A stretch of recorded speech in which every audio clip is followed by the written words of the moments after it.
আসসালামু আলাইকুম। আমি এখন আছি হরিপুর গ্যাস ফিল্ড। এটাকে সবাই আগুনের পাহাড় বলে থাকে। এই আগুনের পাহাড় সম্পর্কে আপনাদেরকে আজকে বিস্তারিত জানাবো। যা সিলেটের জৈন্তাপুর উপজেলায় অবস্থিত।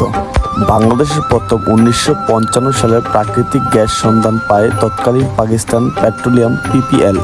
গ্যাস উত্তোলনের লক্ষ্যে ওই বছরে কূপ খননের কাজ শুরু করেন তারা, কিন্তু গ্যাসের অতিরিক্ত চাপের কারণে বড় ধরনের বিস্ফোরণ ঘটে। পাশে অবস্থিত একটি টিলাও পোড়ামাটি আকার ধারণ করে আছে। টিলার বিভিন্ন স্থানে মাটি ফাটল দেখা দিয়েছে, সেই ফাটল দিয়ে বের হচ্ছে গ্যাস। ওই বিস্ফোরণ নিয়ে স্থানীয় এক সিএনজি ড্রাইভারের সাথে আলাপ করে যেটা জানতে পারলাম, এখানে শাহ আহমদ আলী নামে একজন কামেল পীরের মাজার রয়েছে। গ্যাস কূপ খননের সময় তিনি নিষেধ করেন এবং অন্য স্থানে গ্যাস উত্তোলনের জন্য তিনি বলেন, কিন্তু কর্তৃপক্ষ ওই পীরের কথা না শুনে কূপ খনন করার সময় বিস্ফোরণ ঘটে। বিস্ফোরণে খনন কাজে ব্যবহৃত যন্ত্রপাতি মাটির নিচে চলে যায়। বিস্ফোরণের পর বেশ কিছুদিন পুরো এলাকায় আগুন জ্বলতে থাকে। কোনোভাবে সেই আগুন নিভাতে পারে না। কামেল পীরের ফু দেওয়া বালু ছিটানো হলে আগুন নিয়ন্ত্রণে আসে আর নিভে যায়। দিনের বেলা গ্যাসের আগুন খালি চোখে দেখা যায় না, কিন্তু রাতের বেলায় আগুন দেখা যায়। সন্ধ্যার পরে সেই আগুন রং বদলে যায়। প্রতিদিন বিভিন্ন জেলা থেকে হাজার হাজার মানুষ দেখতে আসে আগুনের পাহাড়। কিভাবে যাবেন? বাংলাদেশের যে কোনো প্রান্ত থেকে সিলেট শহর আসবেন। সিলেট নগরী সোবানীঘাট থেকে বাস পাবেন।